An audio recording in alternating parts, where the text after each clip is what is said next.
Hey everybody, John Van Dyke here for New Jersey Exposed. Today is Sunday, November 20th. Time is 2:36 p.m. Jersey time, and let me tell you, it is a cold, windy Jersey time. Somewhere in the 30s and the wind is just blowing and blowing and blowing. Miserable. All right, well, we got an interesting story here. You know, it's about isolated incidents. It's about how the Blue Line gang members take care of themselves, and they're held to a different standard on the job than you and I are. This is reported on WXYZ.com, and this came out on November 17th. Reads as follows. These Detroit police officers abused women, children, and citizens and still kept their badges. Now, is anybody surprised by that? I know I'm not surprised by it. Because, as we all know, these public servants are held to a different standard than you and I. Right, well, here's the story right here. And, of course, I will put the link in the description for you. All right, let's find out what's going on. I really have not read the story, so it's all new for me, too. Detroit police officer Larry Jenkins was used to arresting criminal suspects, but on the morning of October 20, 2021, officers were looking for him. Just after 8 a.m., his estranged girlfriend, frantically called police in Toledo, Ohio, saying that her ex-boyfriend was stalking her. Now, how many times? It's the same stories over and over. It's just different actors. They're stalking women, they're raping women, they're beating women up. They've got real issues with women. I don't know what the hell their mothers did to them. Or maybe that's what their father did to the mother, so they think that's the way they should behave. The night before, she said that Jenkins had sent her a text message that showed he was tracking her location. In the morning, she found him sitting in his car outside her apartment. When the woman tried to leave, she said Jenkins began to follow her car, and when she attempted to flee, he purposely rammed in the back of her vehicle according to a police report. Officers noted that her rear bumper had sustained damage. Jenkins, who joined the force in 2018, would be charged with menacing by stalking and criminal damaging. He later pleaded no contest to both. After serving a 20-day suspension, Jenkins kept his badge and today works at the 3rd Precinct. Isn't that nice? Isn't that nice, people? Now, if you did that, and your behavior, getting arrested, was a reflection on your job, do you think your employer would keep you on? Of course not. That's why we have bad cops, because employers don't get rid of them. We need to get rid of bad cops. All right, let's carry on.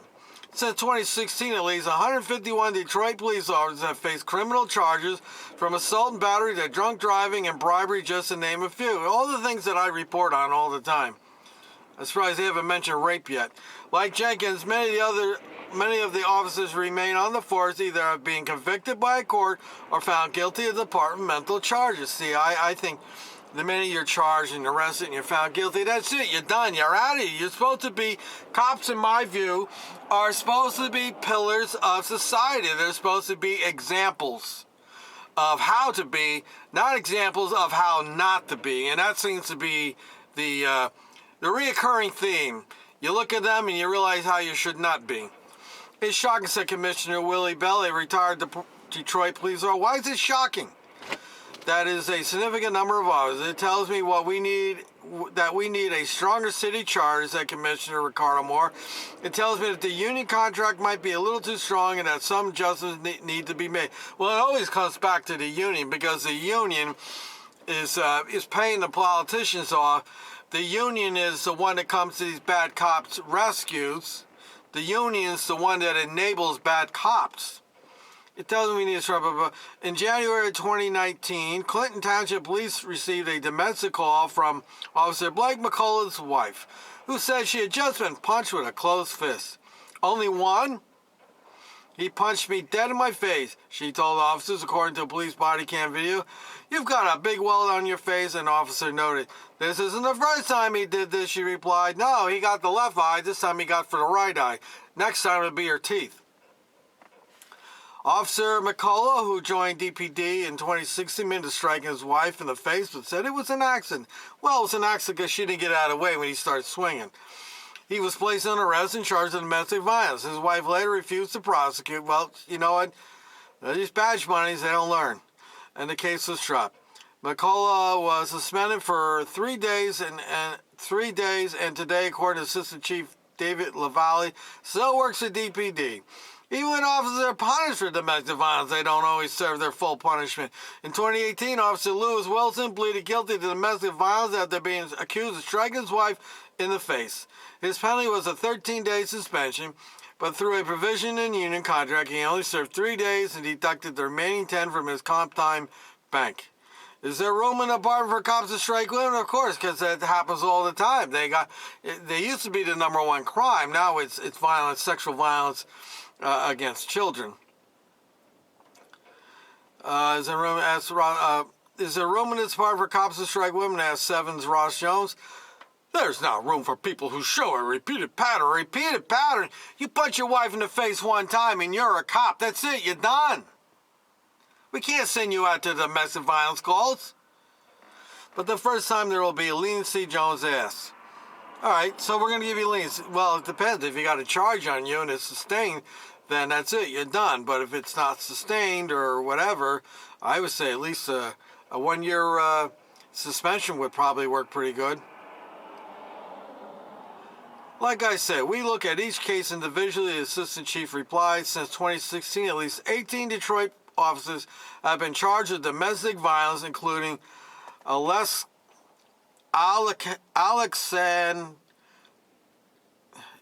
The name alone. So I'm going to spell the name for you. The first name is Oleksandr. Last name is Kucheryavvy. He was charged last year after an argument with his girlfriend. She told Taylor police that Kucheryavvy began choking her with both hands around the neck, then threw her against the living room coffee table, picked her up again by the throat, lifting her off the floor. She could not breathe, the police report said, and felt that she was going to lose her conscience. I want all you badge bunnies out there, especially you ones that attack me and say, you know, my husband's a police officer and he loves me very much. He is a very good man.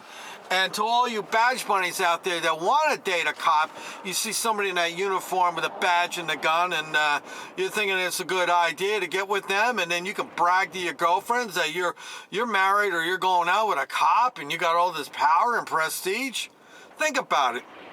She later declined to prosecute. You know what? But that's her fault then. She later declined to prosecute, but internally Kucheryavvy admitted to grabbing the woman with both of his hands around her throat and choking her, as well as destroying her front door. He was given a 10-day suspension, but only served 5.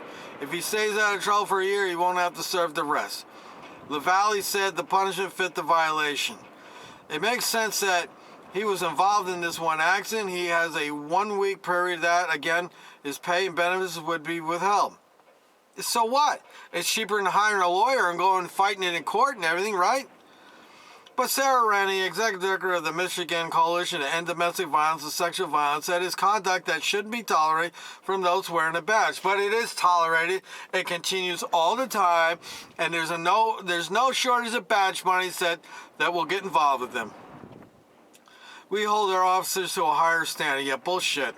It's a Detroit Police Department's job to make sure that the people who are policing the perpetrators aren't the perpetrators themselves. Well, does anybody, maybe in theory that's the idea, but in practice, we all know that's not true.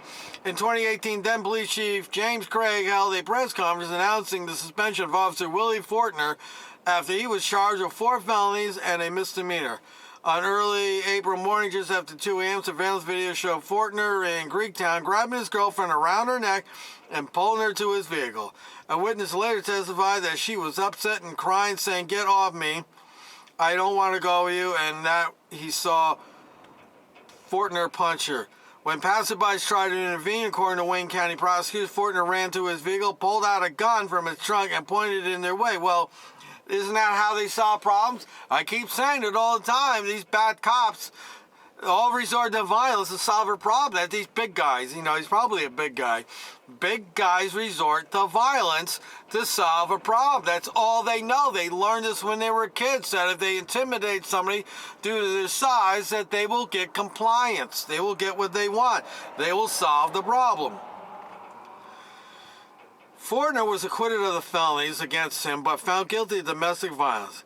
What's the department's policy for domestic violence? It is zero tolerance, asked Channel 7 Ross Jones. It is zero tolerance, yes, he said. Yeah, bull dinky. It may be zero tolerance, but it happens all the time. So, you're peeing on my leg and you're telling me it's raining. How can a guy who commits domestic violence and then pulls a gun at civilians still have a badge day? Very easy. Have you been reading the headlines? Officers sometimes become involved in incidents or arguments that escalate. See, here we go. More excuse making. Now, officers sometimes become involved in incidents or arguments that escalate to a domestic violence situation, LaValle said. Adding later, it happened 4 years ago, and our records don't indicate that he's been involved in any other incidents since. Yeah, he probably got divorced and the word got out on him. Or maybe he threatened the wife or the girlfriend and said, if you talk about it again, you do that again, I'll kill you, right? They'll never find you. I'm just alleging. How can someone turn around and protect us if they're willing to engage in this type of behavior? Very easy. They're narcissists. 1 minute they're protecting, serving the government, and the next minute they're raping women, downloading child porn, beating women up, beating people up, violating rights. What is DPD saying by encouraging or allowing that person to stay? Hold on, let me read this. How can someone turn around and protect us if they're willing to engage in that type of behavior? She said, you have strangulation, attempted kidnapping, pulling her into the car, and then brandishing a weapon. What is DPD saying by encouraging or allowing that person to stay on the force? Well, he's a gang member, and a gang member takes care of fellow gang members. Said Detroit the police commissioner, Ricardo Moore. Situation scenarios like this are the reason why people just don't trust the police. Well, you got that right. Since 2016, 41 Detroit officers have been charged with assaultive crime, including Officer Altez Williams. In the 6 years he's been on the force, he's been arrested twice for serving a 3-day suspension, 20 for pushing his girlfriend and then throwing his cell phone across the room. 6 months after that, Williams was arrested by Oak Park police and accused of assaulting his girlfriend's brother. He punched him in the face with a closed fist, according to a police report. Then after a fight ensued, Williams returned with a firearm pointed at the ground. He pled guilty to the assault and battery and served a 10-day suspension. Are they that desperate out there for heroes that this is what they tolerate? Less than a year later, Oak Park police were called again, this time by the mother of one of Williams' children, who said she was forcibly pushed from behind by the officer, who then pulled her hair from the front. Charged in domestic violence, domestic assault, Williams pled down to disorderly. Oh, see, he made a deal. These prosecutors, they talk a good game. I see this here in my own county, Monmouth County, New Jersey. They talk a good game. They'll charge these cops, these bad cops, and when it comes time to prosecute it magically and mysteriously, and it all gets pled down to something a lot simpler and a lot easier. A sweetheart deal is what it comes down to. They always get a sweetheart deal. He's still employed by the DPD. Today he is under suspension, faces new discipline. Is that an example of zero tolerance, or is that an example of 3 strikes? Jones asked LaValle. It's an example of, well, both, LaValle said. It's an example of how we cover for our fellow gang members. That there's 2 sets of rules for us and for you people. Zero tolerance doesn't necessarily mean you have to lose your job. Yeah, it does. Because on my job, I would get terminated. I got 3 jobs. If I did something stupid that was related to my job or affect the image of my job, I'd be gone. I'd be gone. I'd be out the door. There'd be no discussion. You'd be gone. You say, John, you can't work here. You're doing these things, and it's a reflection on our business, our job, your employment. But, these Blue Zero heroes, these cops, they get a free pass, and it's all enabled by these bootlickers, these badge money, bootlicking bootlickers out there that always make the excuses. They come to their rescue. They attack me for reporting on it. They call me. They say, oh, you hate cops. I hate cops because I report on it. See, you understand the mentality going on here? This is what they do, people. Zero tolerance doesn't necessarily mean you have to lose your job, be termed because of an incident occurred. It means we don't tolerate it, and by not tolerating it, we administer a penalty through our discipline process. What? So the cop doesn't make a few dollars, you take it out of his comp time? He doesn't feel it. That's bullshit. He's like, you don't feel it. It's not like the money's in your pocket and you take it out of your pocket. Oh, shit, I got no money till payday. This is money that's given to them. They don't got to work for this money. So that means nothing. You got to start making examples out of these bad cops. See, I don't think that one incident necessarily automatically means that you should be terminated. I do. Strangulation is very serious conduct. It doesn't always tell the entire picture of what happened. No, he probably threw it down the stairs, kicked her, punched her, choked her, called her all kinds of names. Did it all in front of the kids, too. This is all excuse making. This is what this is, people. When I'm reading to you, when it comes to their response to the reporter's questions, it is excuse making. It's rationalizing. They're making excuses. Whenever you hear of somebody's bad behavior, get ready for excuses. The excuses will always follow a bad situation. So the reporter says, that doesn't sound like zero tolerance. He said, instead, he said the department's actions sent a message that Williams' actions amount to acceptable. Yeah, of course. Okay, let me see. This is a little more of a lengthy story here. Let me see. Let's see if we finish. So it's just some more stories of what the bad cops out in Detroit are doing. And I'm not going to read the rest of it because it's very lengthy. But anyway, I will, let's see if we get the thing. I will put this link to the story in the description. You can go read the full story yourself. It's got lots of stories there about bad cops hurting people. They're always hurting people. Violence is all they know. Law enforcement as a whole, generally speaking, is a violent culture. And I dare anybody who wants to argue or debate with it, just come forward. I'll put you on camera. We'll have a debate over it. That it is a violent culture, and nobody's doing anything to stop it. The good cops, if there's any of them, they're too chicken shit. They're too afraid to lose their job, lose their pension, to rise up and say anything. So that makes them just as bad, just on a different level.